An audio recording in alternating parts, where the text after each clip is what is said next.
प्रताप नंदलाल भये प्रभु आप, नाम के प्रताप सुत दशरथ को कहायो है। नाम के प्रताप पैज राखी जू पहलाद की, तो नाम के प्रताप दौड़ो द्वार का सुधायो है। नाम के प्रताप की न महिमा मोह पे कही जात, नाम के प्रताप सोई संतन दड़ायो है। सोई नाम वास अभास लोगो, चरण दास सोई नाम, चार वेद विमल विमल गायो है। तो इसी प्रकार इन सब महापुरुषों ने भी ये कहा है कि हमें हमेशा राम का नाम लेना चाहिए, और राम का नाम लेने से ही हम भव से तिर सकेंगे। इन्हीं शब्दों के साथ में मैं अपनी वाणी को विराम देता हूं। अब आगे हमारे परम सम्मानीय हीरादास जी महाराज संक्षेप में अपना प्रवचन करेंगे।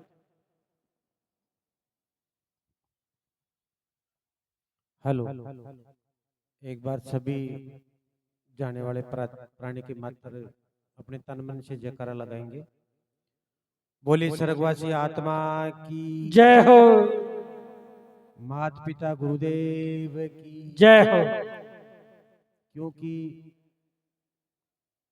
अभी गुरुदेव ने काफी अपने विवेक से आप लोगों को सबको समझाया। महाराज श्री लक्ष्मी नारायण जी, इन्होंने भी अपने विवेक से काफी समझाया आपको, क्योंकि जाना सबको है एक दिन, लेकिन जाने में कुछ थोड़ा फर्क है। कोई बुरा कर्म लेके जाता, कोई अच्छा कर्म लेके जाता, और यही इस मानव की देही का पराक्रम है। तो अपने को क्या है कि मानव की देही पाकर ज्यादा से ज्यादा अच्छे कर्मों पे ध्यान देकर अपने प्रारब्ध को सुलभ बनाने की कृपा करेंगे। क्योंकि मानव की देही एक ऐसी है कि बड़ी मुश्किल से मिलती है, और मिलती है तो कठिन तपस्या करने के बाद में ये मानव की देही प्राप्त होती है, बाकी नहीं होती है। 4 प्रकार की योनियां होती है, उस 4 प्रकार की योनियों के अंदर अपन अपने अपने कर्मों से विराजमान हो जाते हैं। कोई बुरा कर्म करता है तो बुरी योनि पाते हैं, अच्छा कर्म करते हैं तो मानव की देही प्राप्त होती है। और मानव की देही कब मिलती है? जब अपना कर्म प्रारब्ध पहले का अच्छा होता है। जैसे माता पिता की अपने वर्तमान में सेवा अच्छी करते हैं तो ही मानव की देही प्राप्त होती है अपने को। क्योंकि जब माता पिता की, अभी मैंने बोला था माता पिता गुरुदेव की जय, क्योंकि माता और पिता और गुरुदेव ये 3 मेन सीढ़ियां हैं इस मानव की देही प्राप्त करने के लिए। अगर इन सीढ़ियों को आप भूल जाओगे तो फिर 84 में जाओगे, न तो आपको रोकने वाला कोई भी नहीं। इसलिए तो गुरुदेव ने बार बार कहा है कि गुरुदेव की सेवा करो, क्योंकि इनमें सर्वश्रेष्ठ गुरु है। इस मानव की देही को प्राप्त करने के लिए 7 गुरु होते हैं इस जीवन के, और 7 गुरु में 7वां जो सतगुरु होता है वो इस संसार सागर से पार करता है। और 6 गुरु जो होता है वो इस संसार सागर में अपने को, कोई काम गुरु होता है, कोई अन्य प्रकार के कई कार्य होते हैं उनको सिखाने वाला होता है, कोई दुकान लगाने वाला होता है, कई कई प्रकार के जो गुरु होते हैं वो अनेक प्रकार के होते हैं। लेकिन जो 7वां जो सतगुरु होता है वो इस संसार सागर से पार करता है। क्योंकि जब मानव की देही माँ के गर्भ में जब ये पिंड बनता है तो ये प्रारब्ध के द्वारा ही बनता है। क्योंकि माँ एक ऐसी सिद्धि है तो अपने इस जीवन को संवारती है।